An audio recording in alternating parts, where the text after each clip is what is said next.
चौपाए हरिजन जानी प्रीति अति गाड़ी, सजल नयन पुलकावली बाड़ी, बुढ़त बिरह जल्दी हनुमाना, भयहु तात्मो कहून जल जाना। भावार्थ, भगवान का जन सेवक जानकर अत्यंत गाढ़ी प्रीति हो गई, नेत्रों में प्रेमाश्रुओं का जल भर आया और शरीर अत्यंत पुलकित हो गया। सीता जी ने कहा, हे तात हनुमान, विरह सागर में डूबती हुई मुझको तुम जहाज हुए, अब कहूँ कुशल जौ बलिहारी, अनुज सहित सुख भवन खरारी, कोमलचित कृपाल रघुराय, कपि के ही हेतु धरी निठुराय। भावार्थ, मैं बलिहारी जाती हूँ, अब छोटे भाई लक्ष्मण जी सहित खर के शत्रु सुखधाम प्रभु का कुशल मंगल कहो। श्री रघुनाथ जी तो कोमल हृदय और कृपालु हैं, फिर हे हनुमान, उन्होंने किस कारण ये निष्ठरता धारण कर ली है। सहज बानी सेवक सुखदायक, कबहु सुरती करत रघुनायक, कबहु नयन मम शीतलताता, होए ही निरखी श्याम मृदु गाता।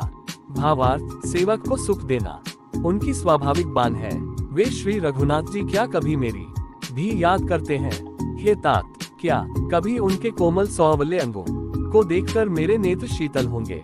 बचनु न आव नयन भरे बारी, आहनाथ हो निपट बिसारी, देखी परम बिरहाकुल सीता, बोला कपि मृदु बचन बिनीता।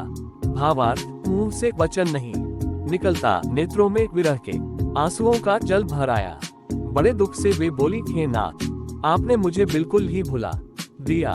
सीता जी को विरह से परम व्याकुल देखकर हनुमान जी कोमल और विनीत वचन बोले, मातु कुशल प्रभु अनुज समेता, तब दुख दुखी सुकृपा निकेट, जनी जननी मानह जिएउना, तुम ते प्रेमु राम के दूना।